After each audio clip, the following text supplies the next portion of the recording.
Ézéchiel chapitre 47. Il me ramena vers la porte de la maison. Et voici, de l'eau sortait sous le seuil de la maison à l'orient, car la face de la maison était à l'orient.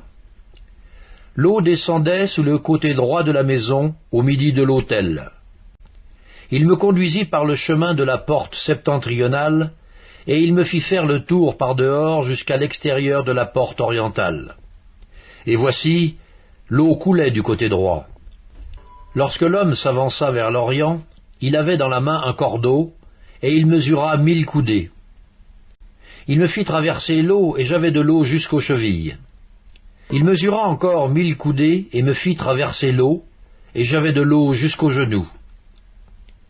Il mesura encore 1000 coudées, et me fit traverser, et j'avais de l'eau jusqu'aux reins.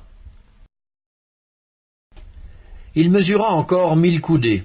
C'était un torrent que je ne pouvais traverser, car l'eau était si profonde qu'il fallait y nager. C'était un torrent qu'on ne pouvait traverser. Il me dit, « As-tu vu, fils de l'homme ?» Et il me ramena au bord du torrent. Quand il m'eut ramené, voici, il y avait sur le bord du torrent beaucoup d'arbres de chaque côté. Il me dit, « Cette eau coulera vers le district oriental, descendra dans la plaine, et entrera dans la mer. Lorsqu'elle se sera jetée dans la mer, les eaux de la mer deviendront saines. Tout être vivant qui se meut vivra partout où le torrent coulera, et il y aura une grande quantité de poissons. Car là où cette eau arrivera, les eaux deviendront saines, et tout vivra partout où parviendra le torrent. Des pêcheurs se tiendront sur ses bords. Depuis En-Gedi jusqu'à En-Egaïm, on étendra les filets. Il y aura des poissons de diverses espèces, comme les poissons de la grande mer, et ils seront très nombreux. Ces marais et ces fosses ne seront point assainis. Ils seront abandonnés au sel. Sur le torrent, sur ses bords de chaque côté, croîtront toutes sortes d'arbres fruitiers. Leur feuillage ne se flétrira point, et leurs fruits n'auront point de fin. Ils mûriront tous les mois parce que les eaux sortiront du sanctuaire. Leurs fruits serviront de nourriture et leurs feuilles de remède. Ainsi parle le Seigneur l'Éternel. Voici les limites du pays que vous distribuerez en héritage aux 12 tribus d'Israël. Joseph aura 2 parts.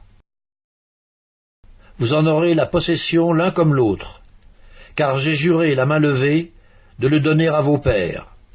Ce pays vous tombera donc en partage. Voici les limites du pays.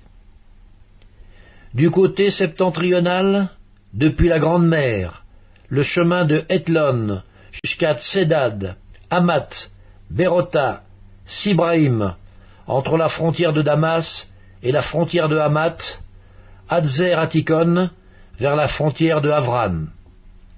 Ainsi la limite sera, depuis la mer, Hatzar Enon, la frontière de Damas, Tsaphon au nord, et la frontière de Hamath.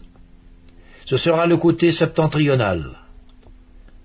Le côté oriental sera le Jourdain, entre Havran, Damas et Galaad, et le pays d'Israël. Vous mesurerez depuis la limite septentrionale jusqu'à la mer orientale. Ce sera le côté oriental.